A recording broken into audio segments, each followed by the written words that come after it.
de saber. O fato é que a informação é de que o Danilo está fora, um cara que dá muita sustentação defensiva. Os dois laterais da seleção fizeram um jogo muito seguro ontem, principalmente o Alexandro, que é mais criticado, né, que é mais questionado até do que o Danilo, mas o Alexandro fez um baita de um jogo. Entendendo que a Suíça também deve ter um jogo muito compacto lá atrás, um jogo de muita segurança defensiva que deve obrigar o Brasil a ter paciência para trabalhar a posse, é muito provável que a gente veja o Daniel Alves mesmo jogando contra a Suíça e o Alexandre ficando quase como um terceiro zagueiro em vários momentos, para o Daniel ir construir na linha de meio-campistas. Isso deve acontecer. Até porque o Danilo, ontem, a gente já tinha discutido muito isso nos programas pré-estreia do Brasil. A função que ele exercia não era necessariamente no corredor direito, né? Ele fechava para o meio várias e várias vezes, algo que o Daniel Alves, para a reta final da carreira dele, praticamente só atuou assim, né? E fez isso no PSG, fez isso na Juve, fez isso no Barcelona várias vezes, fez isso na seleção. No próprio São Paulo. No São Paulo. No São Paulo ele chegou a jogar oficialmente de meio campo. Camisa 10, né? Então a gente tá falando de um cara que é bom passador, que é construtor, os laterais da seleção precisam ter essa característica. Então, assim, não vai me surpreender zero se o Daniel for titular contra a Suíça. O Brasil passou do pior teste, do adversário mais difícil, e acabou transformando, talvez, o desenho do grupo em algo mais tranquilo do que se projetava, porque é um grupo muito difícil, mas que o Brasil pode se dar ao luxo de não ter dois dos seus titulares nos próximos jogos. Não se sabe ainda a situação do Neymar, e até na última rodada usar um time misto ou um time reserva, coisa que o Brasil fez em algumas Copas, né? Em 2006 isso aconteceu, em 2002 isso aconteceu, então pode ser que se repita, hein? Porque vencendo a Suíça na segunda-feira, o Brasil possivelmente garante o primeiro lugar do grupo, e aí, como disse o Formiga, poderia, inclusive, abrir mão ali de muitos titulares no jogo contra Camarões, poupar esses jogadores, pensando já numa eventual oitavas de final. Deixa eu voltar com o Vitor Sérgio Rodrigues lá e passar essa bola pra ele, porque o VS, seguinte, cara, confirmando-se essa informação de que o Danilo estaria fora, pelo menos da primeira fase, né, dos próximos 2 jogos, como é que você enxerga isso? Seria um Militão indo para a lateral direita, como o Tite já utilizou nesse ciclo pré-Copa ali em determinado momento, nessa reta final, né, do pré-Copa? Ou seria o Daniel Alves, que a gente tanto falou, que a torcida tanto criticou? Como é que você imagina isso daí?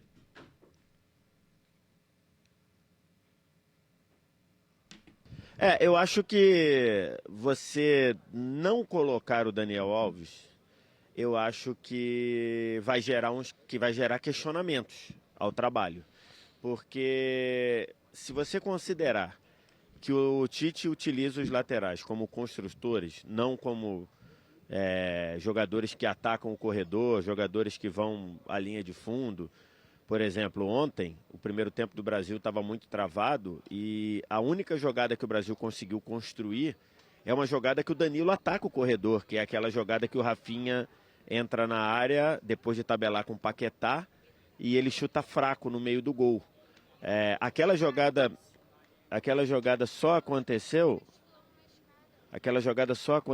porque o Danilo passou no corredor e ele levou a marcação. Então, assim, considerando que o Tite usa os laterais assim, eu acho algo bem complicado, eu acho algo bem questionável para o trabalho você precisar usar um lateral e não usar o Daniel Alves, que é um construtor. O Militão, ele não é lateral, né? Antes daquele jogo contra a Gana, a última vez que o Militão tinha jogado como lateral tinha sido no meio de 2019, ok? Então ele não é lateral e ele não é construtor também. Então, assim, vai gerar questionamentos ao trabalho do Tite. E quando teve esse debate, eu cheguei a dizer, eu acho que isso é algo que você diz que o trabalho do Tite não funcionou nessa matéria, né? Na questão do lateral direito, se você chegar na Copa com um lateral improvisado, e para mim é improviso, porque alguém que está há 4 anos sem jogar na posição e vai jogar, para mim é improviso. E se você chega nessa situação, ou você traz um lateral direito e quando você precisa usar, você não usa por algum fator, ou porque você acha que ele não vai aguentar, ou você acha que ele não está bem, ou você acha que ele não tem pique, aí eu acho que vai gerar alguns questionamentos.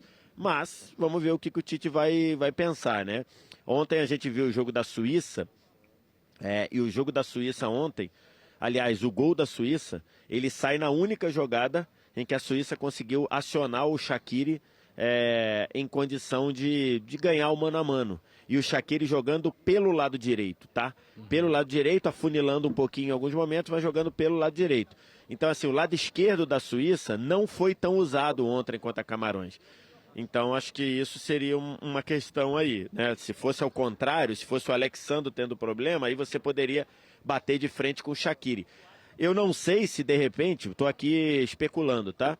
Eu não sei se, de repente, o Daniel Alves vem para o jogo, o técnico da Suíça entende isso e troca o Shaqiri de lado, por exemplo. O Shaqiri joga nos dois lados. O Shaqiri joga na direita e joga na esquerda também. Então, não sei se isso faria. Mas ontem, por exemplo, o Shaqiri foi o jogador mais perigoso da Suíça, deu assistência para o gol do Embolo, jogando pelo lado direito. Mas eu acho que haveria questionamentos de você trazer um lateral para cá, o lateral titular machucar e você improvisar um zagueiro no lugar. Ô Formiga, eu acho que o VS foi bem feliz no que ele disse, né? Desse lance dos questionamentos. Desde a convocação do Daniel Alves, isso tem acontecido, de maneira massiva, inclusive. Só que, assim, eu acho que isso vai escancarar, né? Esse fato de ter acontecido na primeira rodada é até... Irônico, né? Irônico, exatamente. Só que isso vai escancarar qual foi o real motivo, né? Qual foi a real intenção, acho que essa é a palavra certa, da convocação do Tite e do Daniel Alves. Porque ele convocou porque ele é bom de grupo, bom de vestiário, gera um bom clima. Eu não imagino isso e acredito que você também não. Mas e aí, como que ele quer utilizar o Daniel Alves? E a gente falou muito sobre isso ao longo dessa preparação do Brasil para a Copa. Agora vai dar pra gente ter essa resposta, né? Vai dar pra gente ter essa resposta. Foi muito batida a questão, inclusive no dia da convocação, fisicamente o Daniel Alves estava apto, baixou os índices lá que tinha de baixar, aumentou o que tinha de aumentar, e isso foi monitorado pelo Departamento Médico da Seleção Brasileira. Então, fisicamente, não tem por que não crer que o Daniel Alves está apto para jogar. E a convocação dele, na justificativa da comissão técnica, crava isso.